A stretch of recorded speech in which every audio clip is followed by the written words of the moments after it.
પ્રથમ વરસાદે જ ખુલી વીએમસીની પોલ પરશુરામ ભટ્ટા વિસ્તારમાં ઘૂંટણસમા પાણી, લોકોમાં રોષ। વડોદરા મહાનગરપાલિકા દ્વારા કરવામાં આવેલી પ્રી મોન્સૂનની કામગીરીના દાવાઓ ચોમાસાની શરૂઆતમાં જ પાણીમાં વહી ગયા હોય તેવી સ્થિતિ સામે આવી ગઈ છે। શહેરના પરશુરામ ભટ્ટા વિસ્તારમાં સામાન્ય વરસાદ બાદ જ ઘૂંટણસમા પાણી ભરાઈ જતા સ્થાનિકોમાં ભારે રોષ ફેલાયો છે। શહેરમાં પડેલા પ્રથમ નોંધપાત્ર વરસાદમાં જ પરશુરામ ભટ્ટા વિસ્તારમાં જળબંબાકાર બન્યો હતો। મુખ્ય રસ્તાઓ પર પાણી ભરાઈ જતા વાહન ચાલકો, રાહદારીઓ તેમજ સ્થાનિક રહીશોને અવરજવરમાં ભારે મુશ્કેલીનો સામનો કરવો પડ્યો હતો। અનેક સ્થળોએ વાહનો ધીમી ગતિએ પસાર થતાં ટ્રાફિકની સમસ્યા પણ સર્જાઈ હતી। સ્થાનિકોનો આક્ષેપ છે કે દર વર્ષે પ્રી મોન્સૂનની કામગીરીના નામે લાખો કરોડો રૂપિયાનો ખર્ચ કરવામાં આવે છે, છતાંય સામાન્ય વરસાદમાં જ રસ્તાઓ તળાવમાં ફેરવાઈ જાય છે, જેના કારણે મહાનગરપાલિકાની કામગીરી અને ડ્રેનેજ વ્યવસ્થા સામે ગંભીર સવાલો ઊભા થયા છે।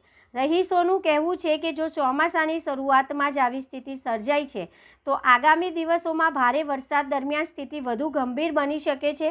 વરસાદી પાણીના યોગ્ય નિકાલના અભાવે રોજિંદુ જનજીવન પણ પ્રભાવિત થઈ રહ્યું છે।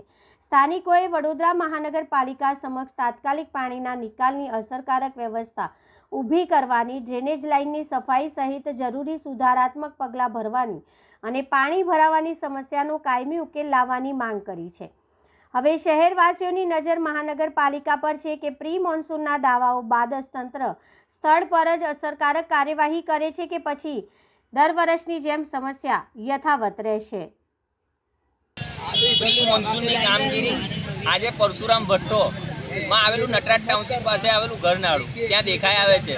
કોર્પોરેશનની જે પાછલા 30 વર્ષના શાસનમાં જે કામગીરી કરતા રહ્યા છે ને એ આજે દેખાય છે। જે રોડ પર પાણી નહોતું ભરાતું ને ત્યાં રોડ પર આજે પાણી છે। સમજ્યા કે નાળામાં તો પાણી આવતું હતું દર વખતે, કેમ કે નાળામાં એ લોકો કોઈ દિવસ કામ જ નથી કર્યું ને પાણી બહાર જ ઠેલવાતું હતું।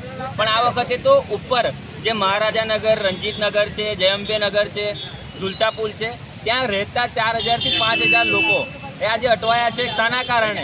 કે પ્રી મોન્સૂનની કામગીરી થઈ નથી। વરસાદનું પાણી બહાર આવી ગયું છે અને એટલો પણ વરસાદ નથી પડ્યો કે એટલું 4-5 કલાક વરસાદ નથી પડ્યો કે 15-20 ઇંચ વરસાદ નથી પડ્યો કે જ્યાં પાણી બહાર આવી જાય। 1 કે 2 ઇંચ વરસાદની અંદર જો વડોદરામાં આવેલા આપણા એક વિસ્તાર જે પરશુરામ ભટ્ટો છે એની આ હાલત થતી હોય તો વડોદરામાં ઘણા બધા બીજા વિસ્તાર પણ છે, ત્યાં પણ આ જ હાલત હશે।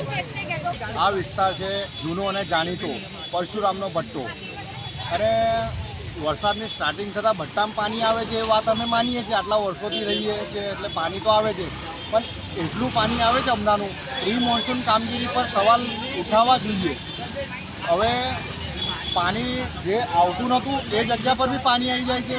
આ એરિયા છે હવે નટરાજ ટાઉનશીપથી લઈને અકોટા, મહારાજાનગર, રણજીતનગર, જય ભવાનીનગર, આ બધા નગરોમાં લગભગ 2 થી 4000 લોકો રહે છે તઈ એ બાજુ, અને હવે એ લોકોને જવા આવવાની હાલાકી થવાની જ છે અને થાય જ છે।